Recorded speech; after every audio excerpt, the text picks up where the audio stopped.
सोचिए, इतिहास में एक ऐसा राज दबा हुआ है, एक ऐसी पहेली जो आज भी सबको हैरान करती है। हम बात कर रहे हैं एक ऐसी सिविलाइजेशन की जो अपने वक्त से कहीं कहीं ज्यादा आगे थी, और फिर एक दिन अचानक जैसे हवा में ही गायब हो गई, कोई निशान तक नहीं छोड़। और यही वो सवाल है जो बड़े बड़े हिस्टोरियंस और आर्कियोलॉजिस्ट का भी सिर घुमा देता है। ये किसी डिटेक्टिव स्टोरी से कम नहीं है, जिसके सबूत, जिसके क्लूज हजारों साल बाद जमीन खोद कर निकालने पड़े। जरा इस गैप को देखिए, लगभग 4000 साल। इतने लंबे समय तक इस पूरी सभ्यता का किसी को कुछ अता पता ही नहीं था। एक पूरी दुनिया, एक पूरा समाज बस वक्त की धूल में कहीं दब कर रह गया था। तो चलिए कहानी में थोड़ा आगे बढ़ते हैं और उस पल में चलते हैं जब इस खोई हुई दुनिया पर से पहली बार पर्दा उठा और इतिहास की सबसे बड़ी जांचों में से एक की शुरुआत हुई। तो बात है 1920s की, जब हड़प्पा और मोहनजोदड़ो की खुदाई शुरू हुई तो किसी को अंदाजा भी नहीं था कि वो सिर्फ कोई पुराने शहर नहीं खोज रहे। नहीं, उन्होंने तो इतिहास की सबसे बड़ी मिस्ट्रीज में से एक का दरवाजा खोल दिया था। और अब सबके सामने एक ही सवाल था, आखिर ये लोग थे कौन, रहते कैसे थे? इस पूरी जांच में जो हमारा पहला और सबसे बड़ा सबूत है वो है उनके शहर। और ये कोई ऐसे वैसे शहर नहीं थे, ये तो अपने जमाने से मानो सदियों आगे थे।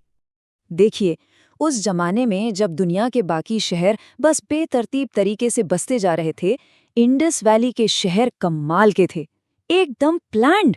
सड़कें एक दूसरे को बिल्कुल 90 डिग्री के एंगल पर काटती थीं, जैसे आज के मॉडर्न शहर होते हैं। और उनकी इंजीनियरिंग का ये कमाल सिर्फ सड़कों तक ही नहीं था। ये नंबर देखिए जरा, 1, 2, 4, ये उनकी पकी हुई ईंटों का स्टैंडर्ड रेशियो था। और यहीं से हमें हमारा पहला बड़ा क्लू मिलता है। सोचिए जरा, इतने बड़े लाखों स्क्वायर किलोमीटर के एरिया में हर जगह एक ही साइज की ईंटें, ये कैसे मुमकिन है? इसका तो एक ही मतलब हो सकता है कि कोई पावरफुल सेंट्रल अथॉरिटी थी, कोई सरकार थी जो ये नियम कानून लागू करवा रही थी। उनकी इंजीनियरिंग का फोकस देखिए, सफाई और पब्लिक हेल्थ पर था। हर घर में अपनी नाली थी जो सड़क की मेन ढकी हुई नाली से जुड़ती थी। ये एक ऐसा सिस्टम था जिसे दुनिया के कई हिस्सों ने हजारों साल बाद अपनाया। ठीक है, तो हमने उनके शहरों को तो देख लिया जो कि कमाल के थे, पर अब अपनी इन्वेस्टिगेशन को थोड़ा और आगे बढ़ाते हैं और इन शहरों में रहने वाले लोगों को समझने की कोशिश करते हैं। और यहीं आकर ये कहानी, ये मिस्ट्री और भी गहरी हो जाती है। देखिए, मिस्र में हमें क्या मिला? पिरामिड्स, मेसोपोटामिया में बड़े बड़े मंदिर और आलीशान महल। लेकिन इंडस वैली में कुछ नहीं। राजाओं के लिए कोई महल नहीं, कोई शाही कब्र नहीं, कोई विशाल मंदिर तक नहीं। अजीब बात है ना? तो जो सबसे बड़ी थ्योरी है वो ये है कि ये शायद एक बराबरी वाला समाज था, जहां कोई एक राजा या बादशाह नहीं था। हो सकता है कि सारे फैसले व्यापारी या फिर बड़े बुजुर्गों की एक काउंसिल मिलकर लेती हो। उनकी इकोनॉमी के 3 मजबूत पिलर्स थे। पहला, जाहिर है, खेती। दूसरा, स्किल्ड कारीगरों का बनाया हुआ सामान।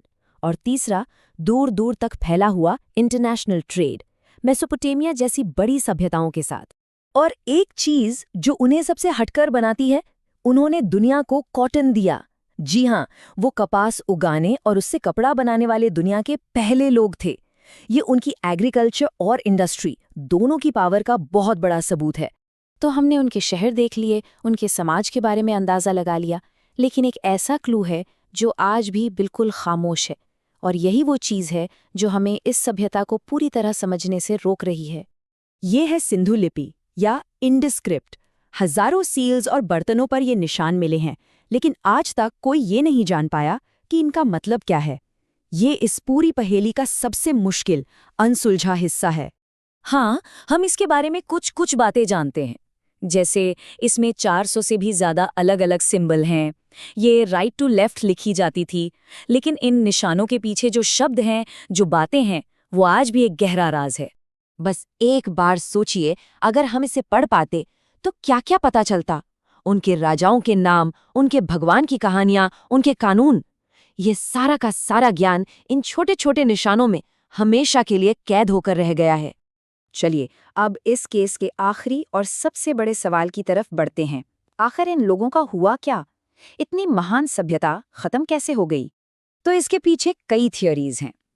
पहले माना जाता था कि शायद बाहर से किसी ने हमला किया होगा, लेकिन अब ज्यादातर एक्सपर्ट्स इस बात को नहीं मानते। आज जो सबसे मजबूत सबूत हैं, वो इशारा करते हैं क्लाइमेट चेंज की तरफ। ऐसा लगता है कि मॉनसून का पैटर्न बदल गया, जो नदियां उनकी लाइफलाइन थी वो सूख गईं और बस उनकी पूरी की पूरी खेती पर की इकोनॉमी ही ढह गई। तो भले ही ये सभ्यता गायब हो गई, लेकिन वो अपने पीछे एक ऐसी लेगेसी, एक ऐसी विरासत छोड़ गई है जो आज भी बहुत मायने रखती है। चलिए इस पूरी जांच के जो मेन पॉइंट्स हैं उन्हें फटाफट समेटते हैं।